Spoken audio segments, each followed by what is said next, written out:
So good evening, everyone, and welcome to July's episode of our Dóchas webinar and podcast series.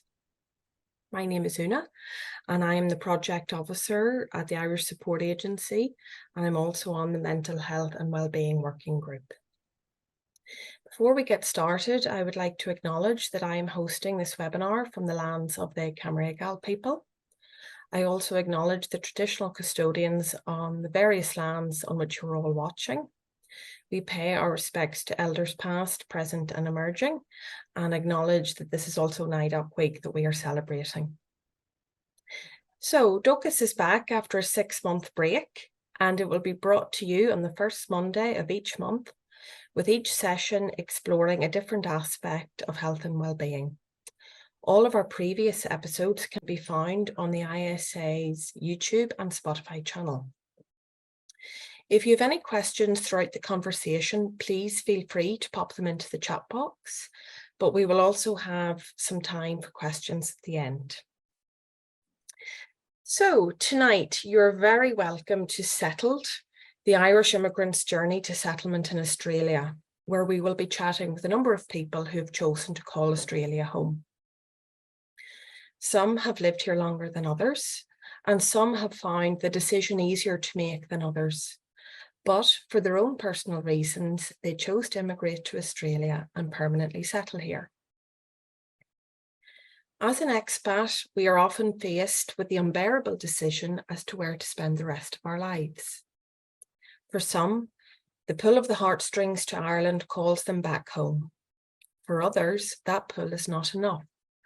And whilst they may miss Ireland and their family, the life they have created in Australia wins out. Everyone's experience is unique. Emigrants venture into a new, unknown world. They leave the familiar to start afresh amid new cultures and environments. Some recall a profound sense of being emotionally uprooted. Others fully embrace the opportunities presented and continue to thrive. And some experience both. So with that, I would like to welcome Tina, David and Liz. You're all very welcome and thank you so much for joining us. So Tina, I might start with yourself. Can you tell us about your move to Australia, when that happened and how it came about? Sure, thanks Una. I came to Australia permanently in 1985. I had previously spent 2 years here, 81 to 83, and couldn't stay permanently. Wasn't sure that I wanted to anyway at that point. And after the 2 years back in Ireland, it was very difficult to get work. It was the 80s. It was dull and miserable and recession. And I think I'd had a glimpse of a different life. So my brother actually was able to sponsor me on a family sponsorship. And so I thought when I came back, I'd give it a go and see how I'd be after a year. But I actually was pretty sure when I came back that I'd be coming back to stay, because I thought at that point there was nothing in Ireland for me. There was no real opportunities, no jobs. And I think too at the time that, there was no encouragement either to do anything. If you hadn't worked it out after school and if you were either brainy enough or rich enough to go to university, and I know that things are different now, but at that time, there wasn't really any options for me. So I figured Australia was worth giving it a go. And it's like I said, 1985, and here I am, still here. And so was it Australia specifically because you had family here? I mean, when you immigrate from Ireland, obviously a lot of people go to England or they might go to the States. Was the pull to Australia, was a big part of that because you had family here? Well, yeah, in a way, but because when I came the first time, my brothers actually arranged for me to come and, very kindly bought me a ticket and arranged a visa for me. So it was never really my choice, initially. So, I wasn't even too sure where Australia was, to be honest, limited education. And so and then because it was familiar after the first 2 years, I thought, well, I may as well go back. I don't know that I ever thought about going anywhere. I was only 18 the first time, so I was fresh out of school. I didn't really know anything about anything. So before you set off on your journey at 18 years of age, back in the 80s in Ireland, what did you know about Australia, or what were you expecting to find when you got here? A desert with an opera house in the middle of it. I really didn't know very much at all. And I think the only program I'd seen was The Sullivans or Skippy. I had no idea what to expect at all. And when I came, I wasn't sure. I was staying with my brother in Sydney, in Camperdown, in a street just off Parramatta Road, and I thought Parramatta Road was the town. So that'll tell you how little I knew nothing.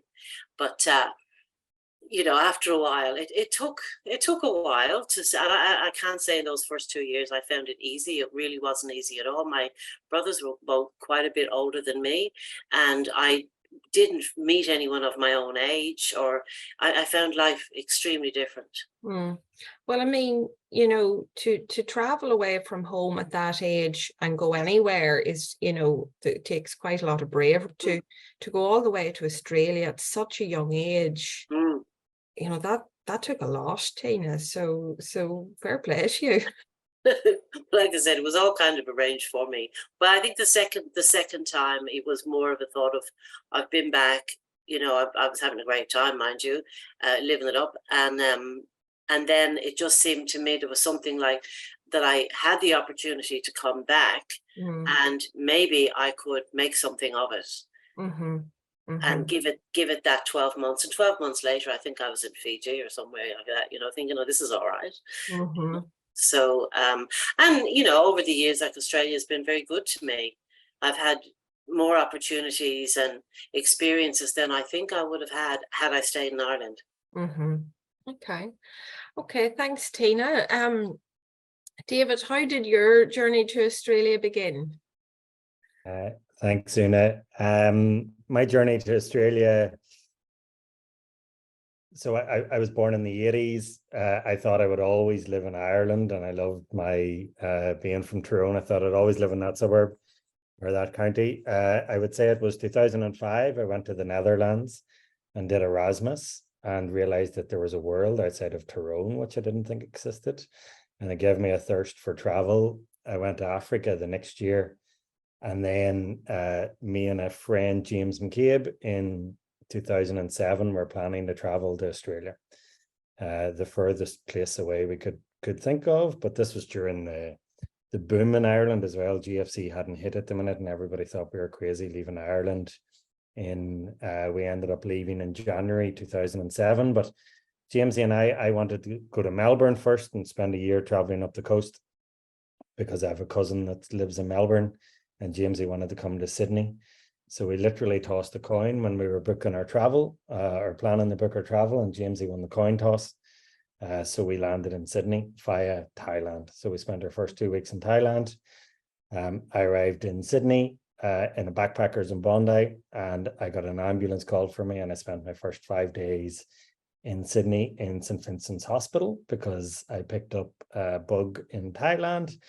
And it was my first time ever in hospital. I had a priest come to see me, and I had the Irish consulate come and see me and things. But I could never tell my mother and father that I was in hospital, because they would have had me on the next flight back to Ireland. So this was pre Facebook, pre smartphones or anything, or they were just kind of coming in.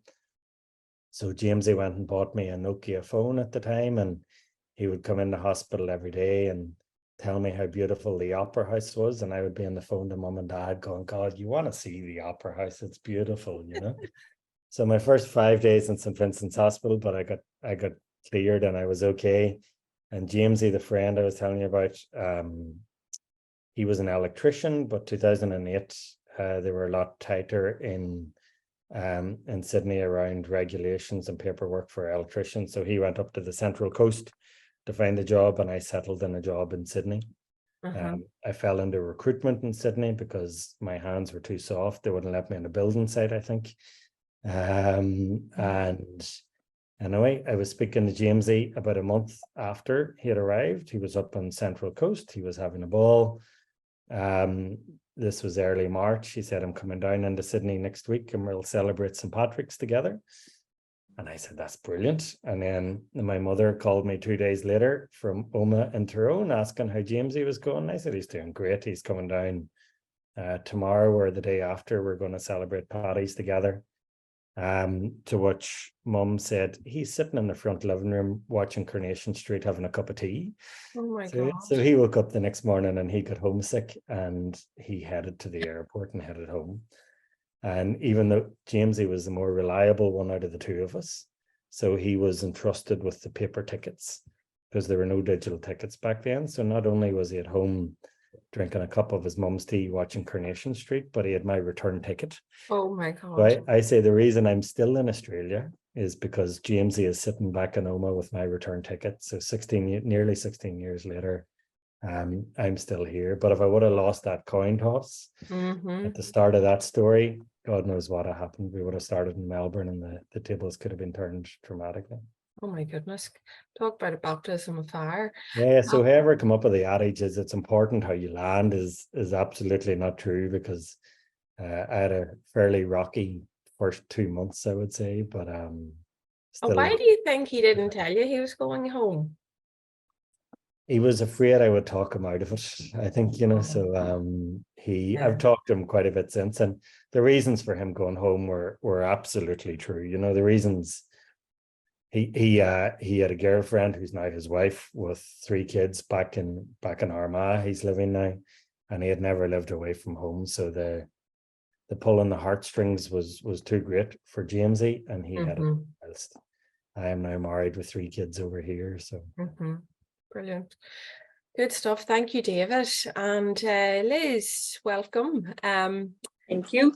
Do you want to tell us a little bit about your move to Australia and maybe when that happened and how it came about? Yeah, I originally left home just before my 19th birthday, and I went to London to train in nursing.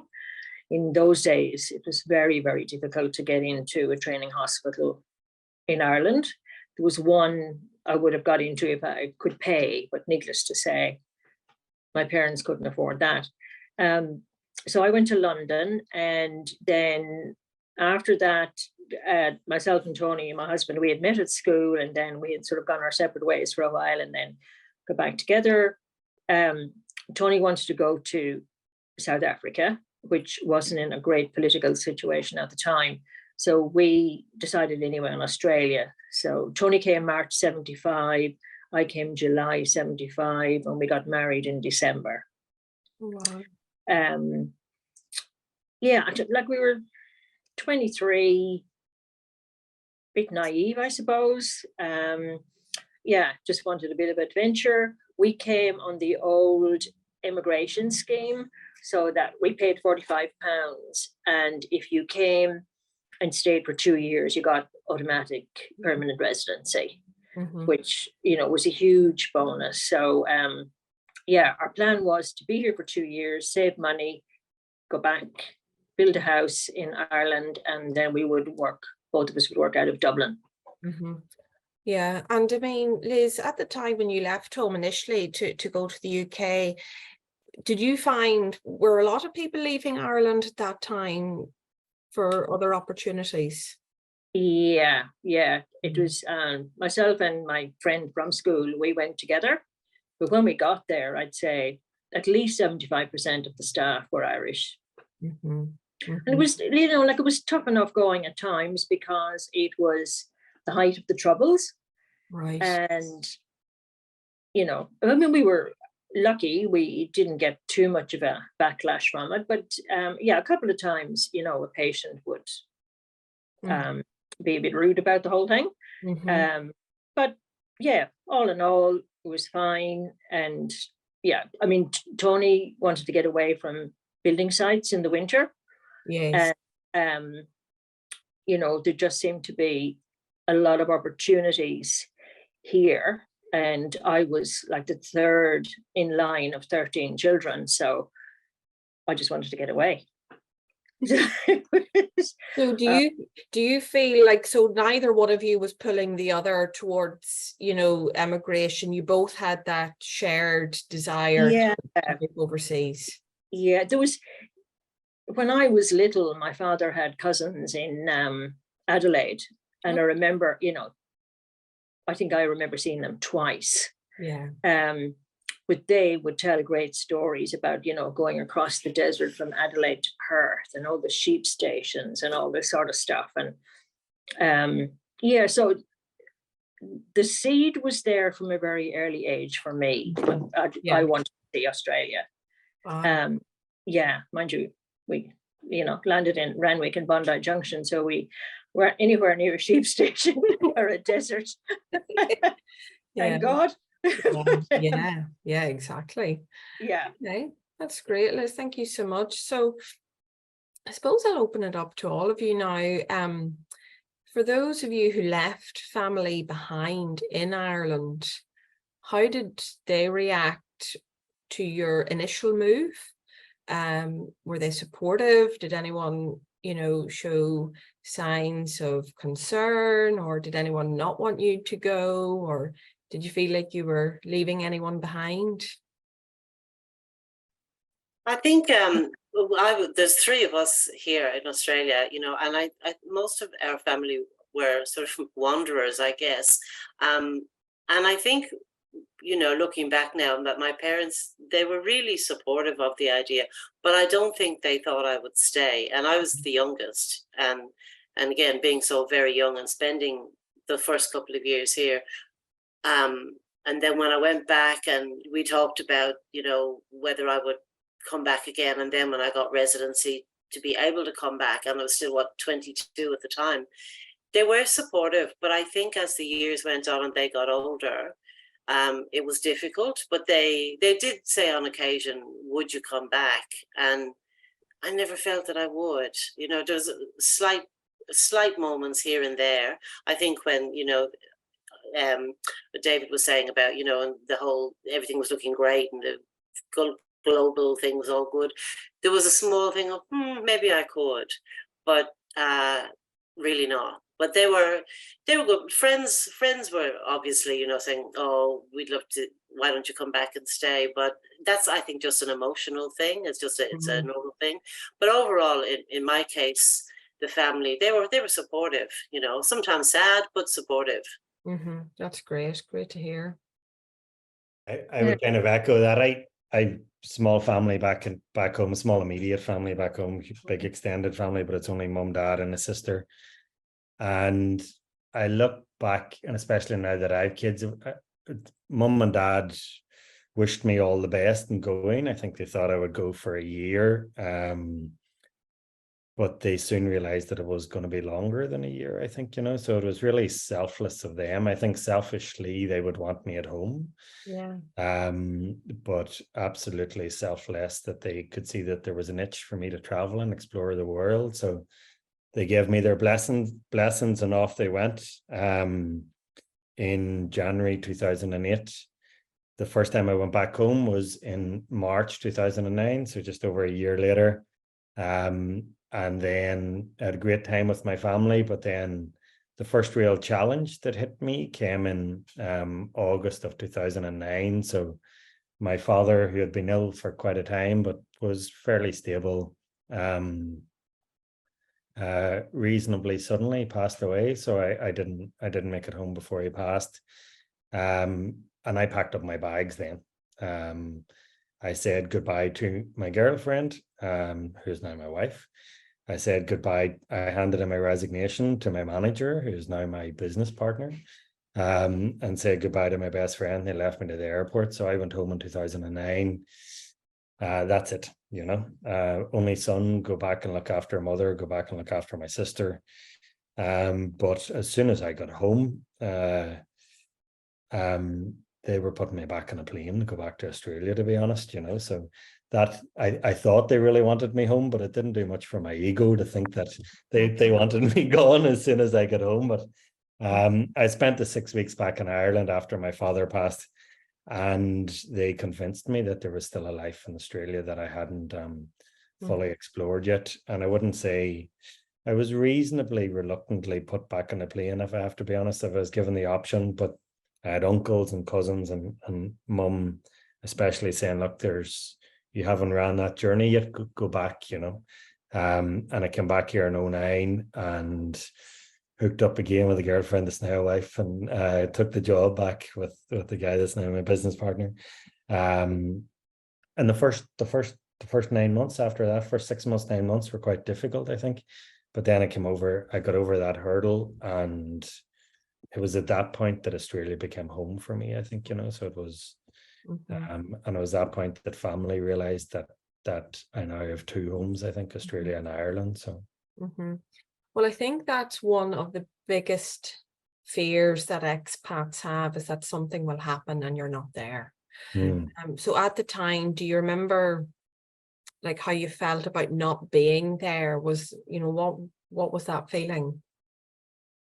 You remember the feeling of not being there? I'm extremely grateful for the holiday that I had in Ireland 3 months before my father passed, because that's my last memories. Yeah. So my last memories of my father are all extremely happy memories, right?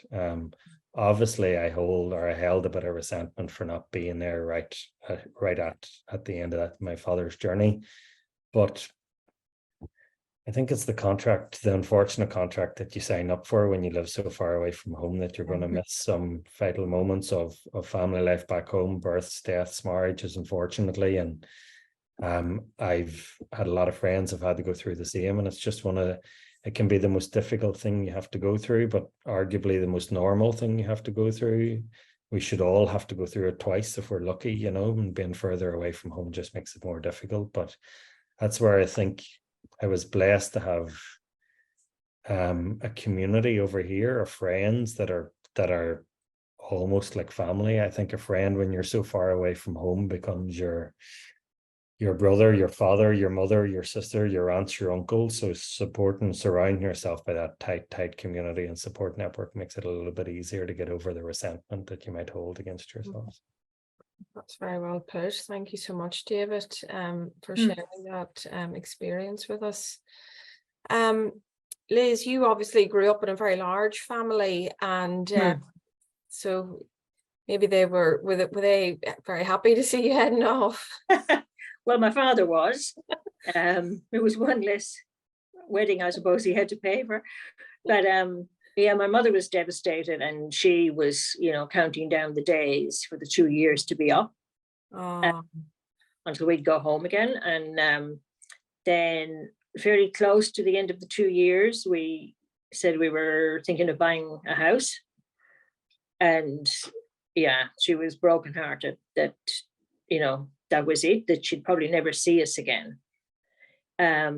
Because in those days, like, you know, we sent telegrams and we would ring maybe once a month from the GPO in Martin Place. And my mother would have been quite happy if we all built a little house in the bottom of the garden and we all stayed there. But then after my parents came for their first visit in 1984, they could see why we were in Australia and why we had decided to stay in Australia, because, you know, they met our friends, our neighbors. They could see we both had, you know, work, and that, you know, we were settled, and that definitely we had a lot of opportunities. I mean, my father was so impressed. He got the train one day out to Liverpool. He saw a job advertised in, oh gosh, it was one of like a bedding company, and it was a skill that one of my younger brothers was doing in Ireland, and he had just been retrenched. Oh, wow. So my father signed my brother up for a job, and then had to go home and tell him that he was going to Australia as well. Oh my goodness. And so then we had to sponsor him because he was under 21 at that stage. So I do have a brother and a sister here, which, you know, is great. But yeah, I suppose the big thing is I would be very close to the top half of the family, but the younger kids, like my youngest brother was like 3, 4 when I left home. So I missed out a lot on their growing up time. Yes. But yeah, I mean, they were very excited about us coming and, you know, writing letters and sending Australian souvenirs and that sort of stuff. Yeah, but again, you know, it's tough enough when you get here because it takes a while to have that money put aside to go back home in case of an emergency. You always have that at the back of your mind. I mean, I was extremely lucky again that my parents were 92 and 86, and I was there when my dad passed away. I had been there 3 weeks prior to my mum, and then I was on my way back when she actually passed. Oh, wow. But, you know, I was lucky that I had spent time with her the 3 weeks beforehand. Yes, absolutely. Yeah, things like that are huge. And I think having children is a big thing as well. When you don't have that family support around you, but we had brilliant neighbors, we had work colleagues that really looked after us. And yeah, I think, you know, joining something, belonging to something makes a huge difference. Oh, that's lovely. So do you feel like your mum was eventually very happy for you settled here? Yes, yeah, she was. And I think, you know, I think they were sort of proud in their own way that we had left, you know, the situation we were in Ireland, and we had sort of started to carve our life in Australia. It was, you know, a good reflection on their parenting and the way they looked after us that gave us that independence. But you always have that. I suppose, again, I was lucky because I had so many siblings. So, you know, unlike David, you know, there wasn't just one boy or one girl. Like our whole family sort of stepped in. Look after both my parents. So I suppose in a selfish way, I didn't have that. Yeah, but you know, you'll always think, you know, shouldn't I? And it's things like that that I think that make you think about it. And then I think your own mortality as well, because as you're getting older, like the first time we said that we would be buried in Australia, my family were horrified that, you know, we would have a funeral here, that we wouldn't have our bodies sent back to Ireland. But I mean, our kids are here, all our friends are here, our life is here. Yeah, so you come across all these little ups and downs that make you think about. Thanks, Liz. Thanks for sharing that. Well, it sounds as if you all have had great family support. And I think that's probably one of the biggest things that people struggle with when they are making the decision. Family definitely plays a huge influence on that and plays on your mind. And I know that there has been elements of, you know, feeling of guilt almost. But I'm delighted to hear that, you know, you all seem to have made the decision, you know, that the decision came easily to you, and it wasn't something that you struggled with, or, you know, maybe deliberated over too long, or there was, you know, heartache involved. So I'm very glad to hear that. But I wonder, you know, I know you've all been here for varying lengths of time, but over the years, have you ever had the sense of a feeling of regret, or have you ever doubted your decision, or have you ever been in a situation and you've thought, God, I wish I was back home now, or I wish I was back living in Ireland? I'd say no. I think as the youngest, and you know, going through the 2 times being here, occasionally, and I used to go back every 2 years, and was almost like a obligatory thing, you know, and a lot of it would be out of guilt, and so while there was times where there's certain things I missed about being there, but never really, I don't regret the decision at all.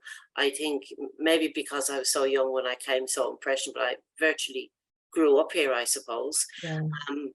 And I know that, like, for people there is that lot of angst about home, and talking about you know, the connection that you have. And as Liz said, you know, in the early days, you know, it was letters, telegrams, the occasional phone call, and now there's so much technology that can keep you constantly connected to your family, which is a kind of a double-edged sword, I think. On the one hand, excuse me, it's great to have the regular contact, but on the other hand, you kind of have made your life, you have made a decision to live somewhere else and be somewhere else.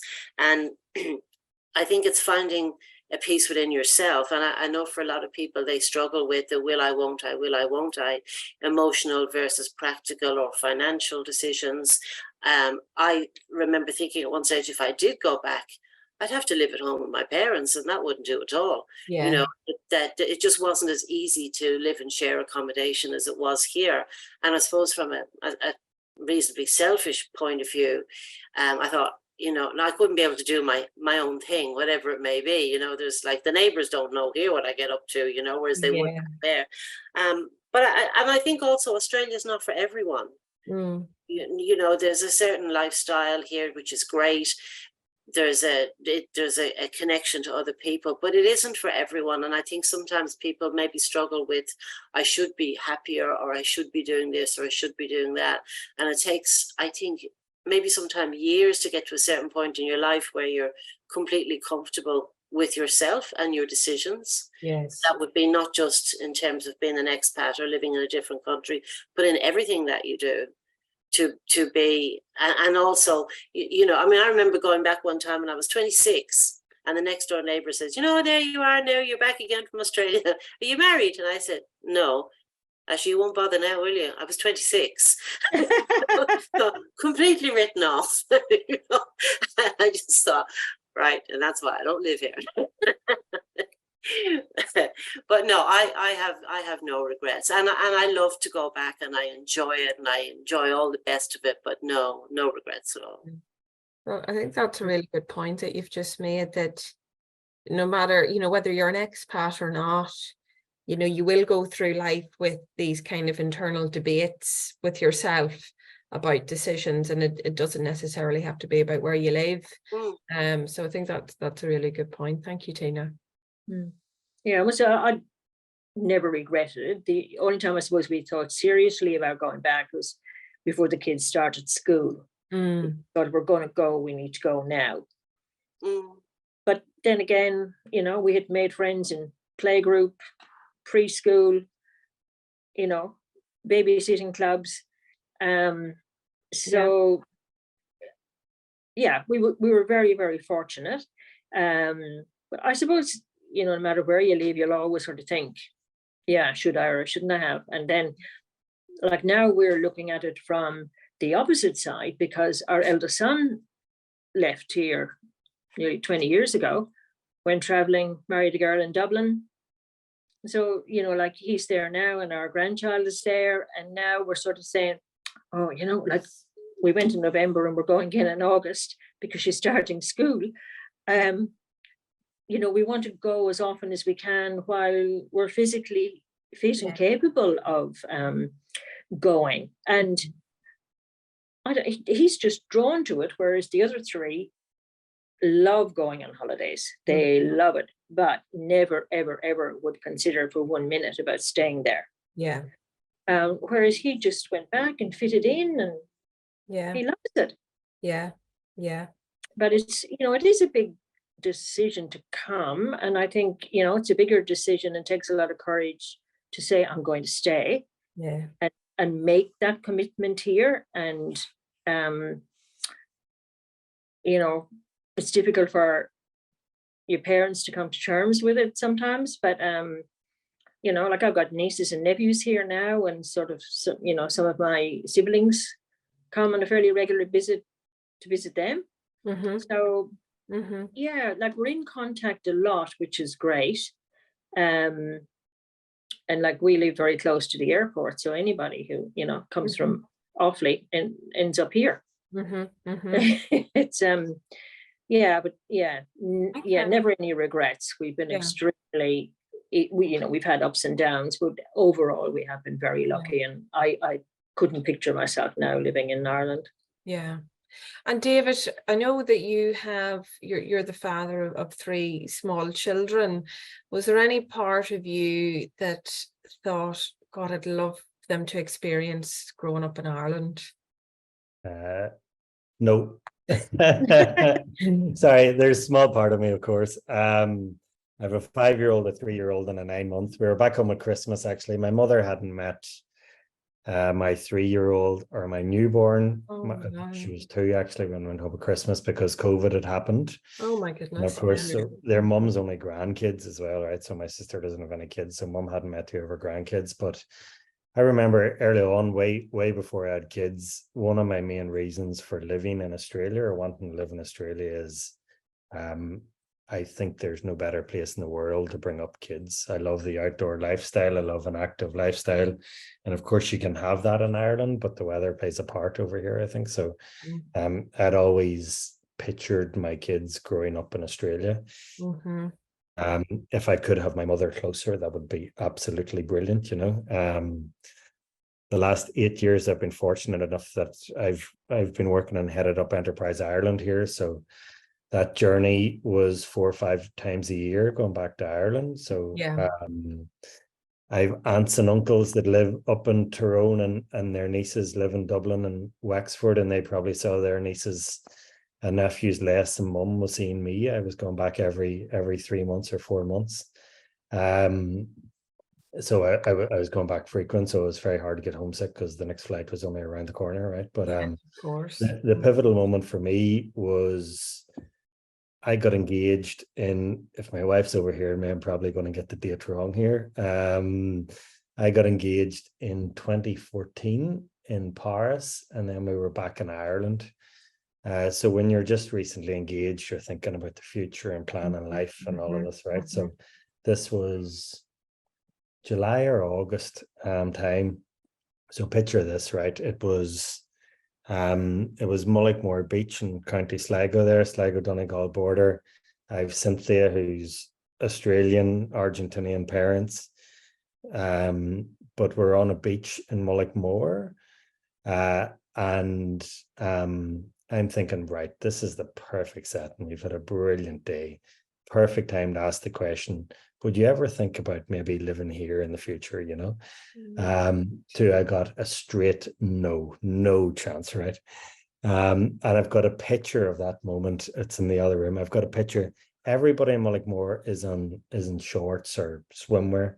Cynthia's got a jacket on her and a scarf wrapped around her as if it's winter. So it is, right? So my aunt took a picture, and it's just the most perfect picture, and I still have it because it almost acts as a reminder to me that it's probably unlikely that I couldn't sail a summer's day where there is no chance of selling February in Oma to my wife. That door was shut from that moment, I think. Yeah. And then were you okay with that then? Did you say, okay, fair enough, I'm not going to ask you? Yeah, I think I was chancing my arm anyway, just to see what type of reaction I would get. I don't think I wanted the door to be fully open. Okay. Because I really enjoy life in Australia and the opportunities and the diversity. And look, I grew up in the north of Ireland, and you were one side of the fence or the other side of the fence, and you only talked to one side of the fence, really, you know, so you lived in a really small, closed bubble. I loved coming over here to Australia and the freedom it gave and the diversity it gave in every level possible. The diversity it gave of meeting other Irish people from different corners of Ireland. Yes. But then obviously the diversity, like, as I say, Cynthia is Australian Argentinian, her best friend is Australian Turkish, married to an Australian Russian. So I was getting experiences of the whole globe here in Australia, which really fascinated me. Yeah. So So for those who aren't feeling as confident about their decision, or it's something that they're really struggling with, and they've come to that kind of pivotal moment where they're, you know, getting to a certain age, maybe they're thinking, God, you know, which is it going to be? What would you say to someone in that kind of situation about making peace with whatever decision they decide to make? Oh, that's a hard one. I think you kind of got to do something really simple, like write a list of pros and cons. I think a lot of those thoughts from people that I've spoken to who have thought about it and have done it or not done it, a lot of it is based on emotion and the family, or thinking that maybe things are better. And then it comes down to things like money and, you know, have you got a job to go to? Have you got a place to live? Have you seen how difficult it can be to, you know, get into property in Ireland and go back in and start all over? And I guess you've probably got to do the practical side. And, you know, when you go back for a holiday and everyone's there and they're, you know, delighted to see you, and then, you know, a week later they're all going off and doing their own thing. But I think you've got to really weigh it up. And if it's as simple as making a list, and the longest list wins, I guess, or else if you're really unsettled, then talk to somebody, you know, talk to somebody, and even talk to a counselor or someone professional to work through the reasons why you would or wouldn't, and whether you could. Because I don't know, I think for some people it's a very emotional thing. They want to be close to the family, or they have kids and they want their kids to meet family. Maybe they're not settled here. Maybe they don't belong to a group or something. There are so many reasons why somebody would. And I guess the thing is to really thrash it out, you know, and try to have a balance between your heart and your head. I couldn't agree more with that around. Sorry, I'm going to contradict myself here, right? I think you know in your gut where you belong. So follow your own gut and don't let other people influence you. You might have somebody back in Ireland that's trying to pull you back there, and then guilt might bring you back. But I think we live in an age where it's really dangerous with social media, and you can be having a really bad moment or a low day in Australia, and you can jump on Facebook and see everybody's perfect Sunday afternoon back in Ireland, and then that can just lead into more stress or trauma around your decision, you know. And I think speaking it out with a couple of really close people, or like Tina saying, somebody that's even removed from your circle, it might be slightly biased one way, weighing the pros and cons outside of that moment and what's best for you. And for me, it's staying in Australia, but I've had plenty of friends. I think I'm lucky here with an Australian wife because her parents live here as well, so we've got a great support network. But I have friends that have kids, and that pull to go back home to be around mothers, grandfathers and grandmothers and other kids, and that's completely fine. But don't compare your worst day with what you perceive as somebody else's best day, you know. And chat to people through. Yeah. I think you need to look at the reasons why you made the move. Yes. Why did you leave Ireland? Why did you pick Australia? What were your impressions? So think about that. And has anything changed in Ireland? Has the situation got any better or got any worse?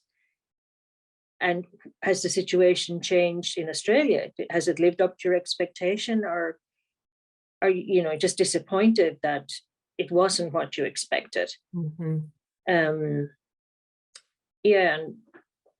to say, having somebody to talk to, I think, is a huge thing. And it would, probably do all of us the world of good to speak to someone professional at some stage, I think, when you're making big decisions like that, or even just everyday life, to have a sounding board, that you did make the right decision, because you're the only one who can do it. Yes. And it's a huge decision. Yeah, it is a huge decision for most people. Not one that you need to make quickly. You can't afford to take your time with it, and to give yourself the space to really figure it out. And you just, I suppose, can't live your life for anyone else other than yourself.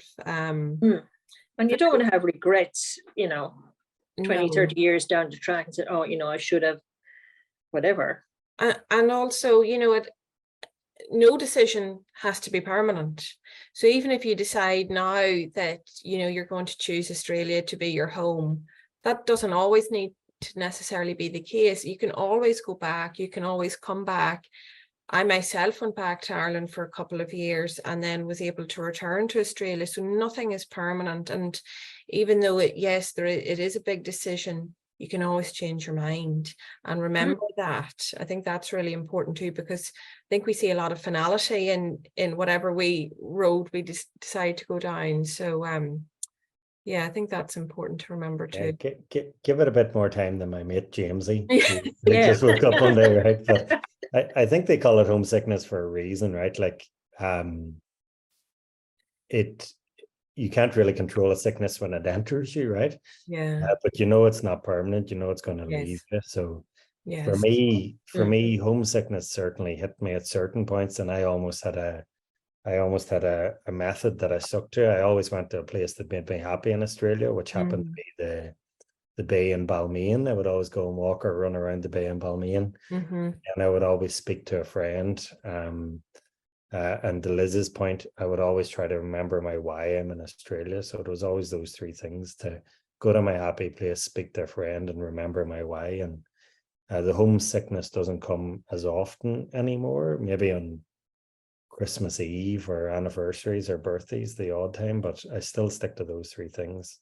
That's great. I really like that. Why and friend, yeah. Really like that. And it's manageable as well. You know, when you sort of acknowledge that, you think, oh, you know, like I'd love to be back home on Christmas Eve, doing all those things that we do at Christmas, and you sort of acknowledge the feeling, and then you can move on from it in a way, and just say, well, there's nothing wrong with feeling that way. It's fine to feel that way. Absolutely. And it's really good, I think.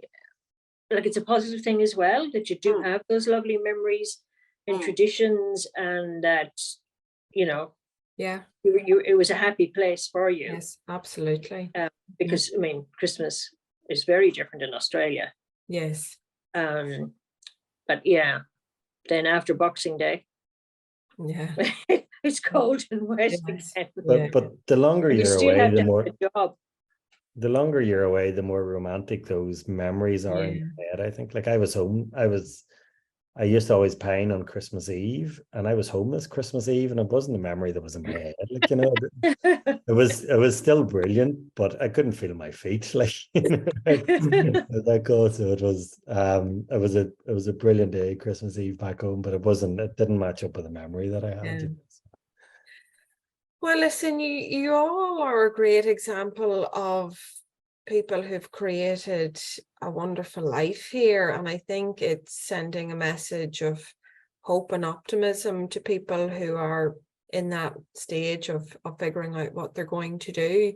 But just finally, what do you think? And I know some of you have kind of touched on this, but in terms of really making or really helping yourself settle into that sense of this being home, you know, what did you find worked for you? Was it your friendship groups? Was it cultural groups? Was it other, you know, social outlets? What really helped you get that sense of feeling at peace and at home here?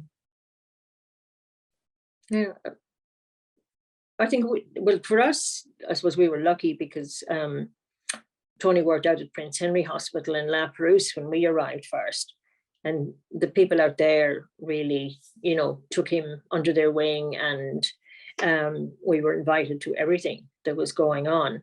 I think you have, you know, you need that sense of belonging no matter where you live, you know, to be, whether it's, you know, a book club or a baby group or whatever. I think, if you, and it can be, you know, quite difficult, but I think if you can, you know, go with it and allow yourself to join something. And feel that you've got that sense of belonging and that your contribution is appreciated, and you know, then you can, you know, feel better, I think, about yourself. So Absolutely. it's really important to have a support group around you. Yeah, belonging. Yeah, that's a good word. Yeah, I would echo that. The word of warning is like, we live in a city of 6 million people, come from a town of 15,000 people, 20,000 people back in Ireland. I think you would know nearly all 20,000 people in the towns that we come from. But you can live in a city of 6 million people and you can be deeply lonely over here, you know, like it's Sydney, it's not as community focused as, or sorry, you don't fall into a community here as easily. But I'm a big believer, if you're not part of a community, go find a community, you know, like I've set up W Now, which is a men's well-being program and community with Tag Kennelly. And that's because Tag and I set that up 2.5 years ago, and Tag's been here for 20 years. I've been here 16 years, and we still thought we didn't have the community that we would have had back home. So we've tried to build basically a village, a feeling community in the last 2.5 years, which has been brilliant for me in the last 2.5 years. But I don't think I had it before. So yes, if you can't find a community, build a community, find your interest and put it out there, and you'll attract people. But definitely find your community. That's great advice, David. Thank you very much. Yeah, I was lucky when I came back the second time. I was in a share house with 2 Australian girls and Australian guy, and they were great to sort of, I don't know, getting me settled in a way. And I didn't really have much of a connection with the Irish community until I went behind the bar at the Gaelic Club. And then for the next 14 years, you know, that became my community. But I really am so grateful to those people who, you know, sort of took me in, I guess, and looked out for me. And so I was able to develop myself and get a bit more confidence about being away from Dublin, being away from my people, and just embracing this new life, new country, new ways. And then when I was ready, I got more involved with Irish groups, and I think, and then I found that was great, and to be part of something, like we've all said, you know, a sense of belonging, whether it's something new or something vaguely familiar, it becomes more important. And the older you get too, I think it becomes more important. And finding friends are your family, kind of, you know. And a good friendship group and people that you have things in common with, and people that you can spend time with, whether they're Irish or not Irish. I think that's what good friendship is priceless. Absolutely. Yeah, and I think that's a really good point. You know, even just because we're from Ireland doesn't mean that we're going to be automatically drawn to other Irish people or communities. And as David said, if you can't find it there, then create your own based on what you love and what you want to do. So hopefully that will be very helpful to a number of people. I think it will be.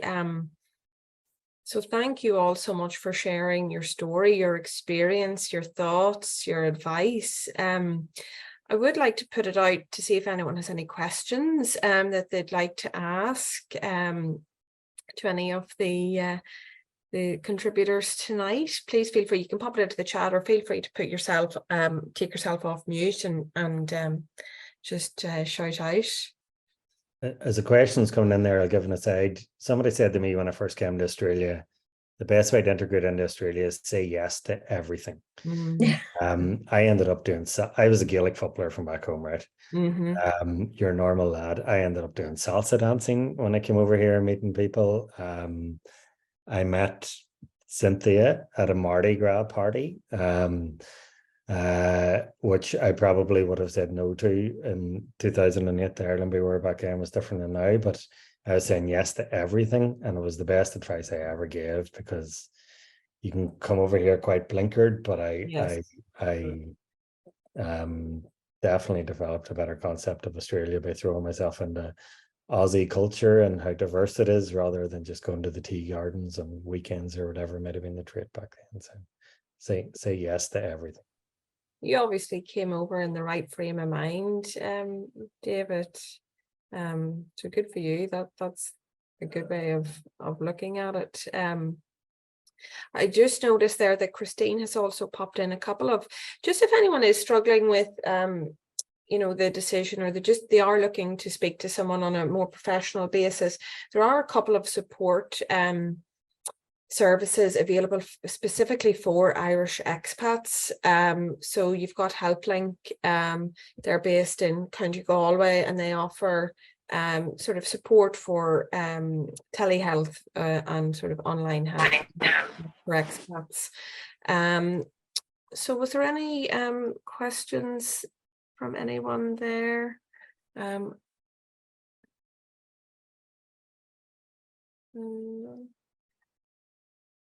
Okay, just have one question in here. And this is for anyone, I believe. Why do you think so many Irish people emigrate from Ireland? I think it's just a cultural thing, isn't it? It's like the wandering thing, but also for people to find a better life. I mean, at various times in Ireland, things have been really tough, you know, whether it was famine times or, you know, the 60s and 70s. And, you know, when I came in the 80s, Ireland was not a great place to be, or not a great place to live in, for, you know, economic reasons, but also for like social reasons. You know, when you look at how Ireland is now compared to how it was then, it's extraordinary the changes that have come through. And maybe that's a reason, you know, why people like us left, for all our own different reasons.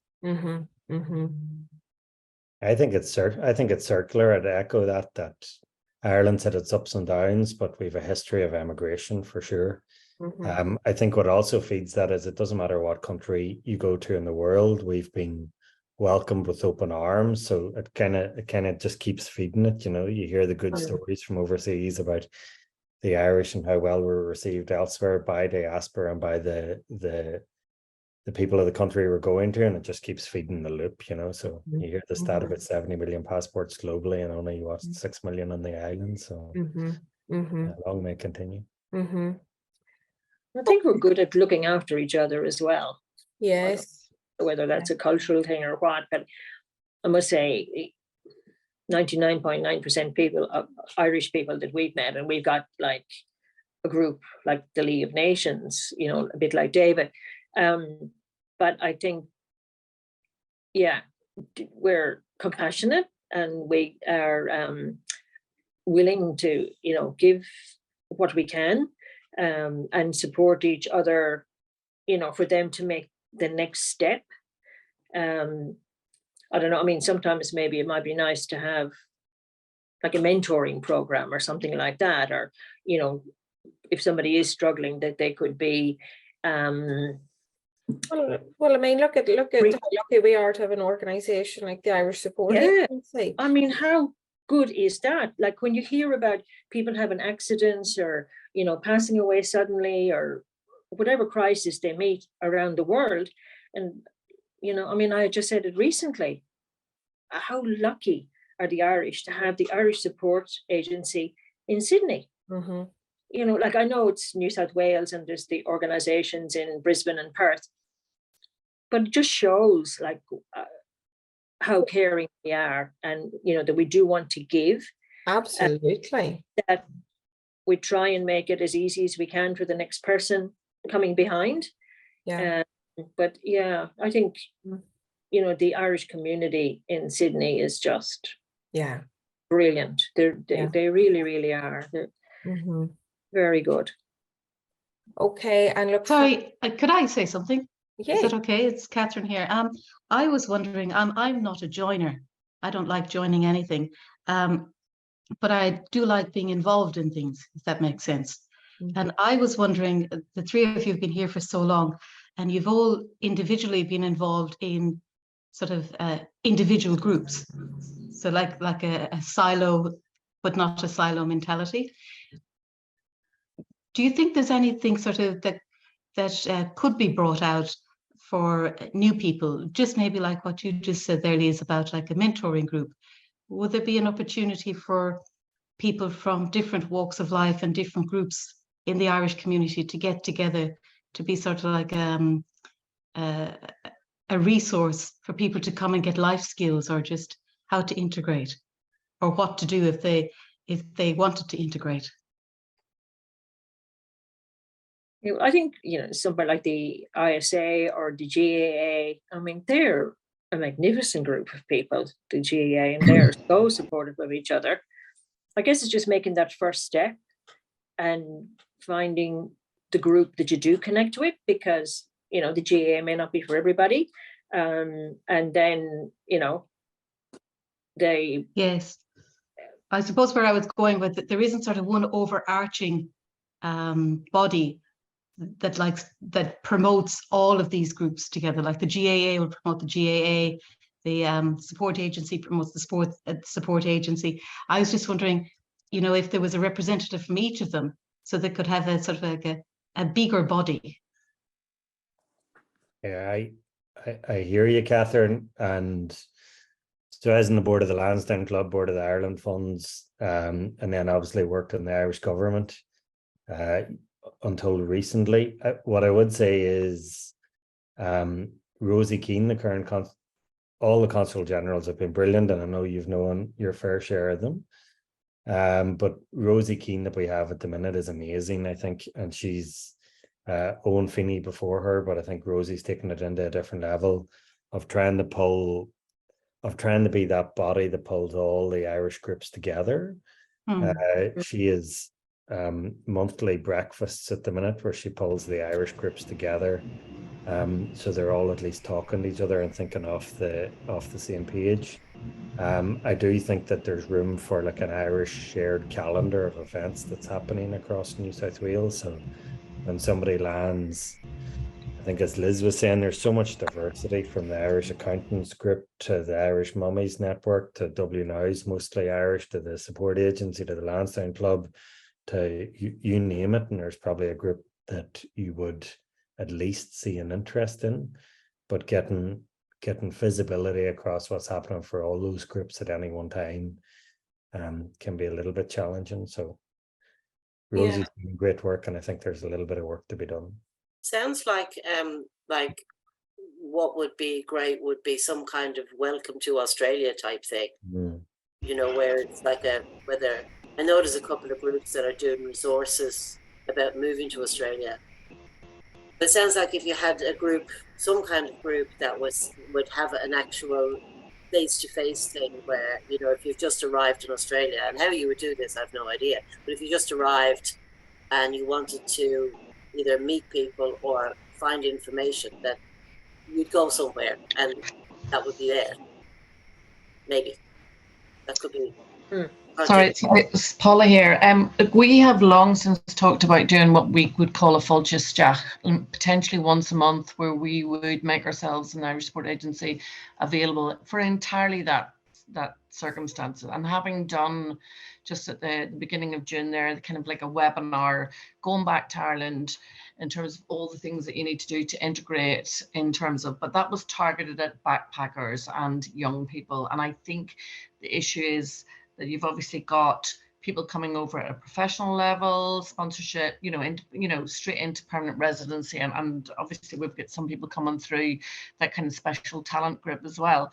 So like rocking into, say, a venue, which I suppose in the planning stage, we kind of thought it might lend itself to the Gaelic Club of an evening before a Friday session where we would make ourselves available for an hour and, just try and understand what people's needs are, because at the moment the support that we're giving is purely through our website. And that I would agree with David, Lakela and the work that Rosie's doing also offers an opportunity to kind of potentially respond to Catherine's thing. It's about maybe getting a mentoring group together, or say an overarching handful of people that may be able then to meet the needs of across the community, rather than the backpackers or that new arrivals, that people coming in at these different tiers of entry level, or bringing families, whatever. The needs are very, very different, but that might be something we could table with Rosie as part of the next Lakela,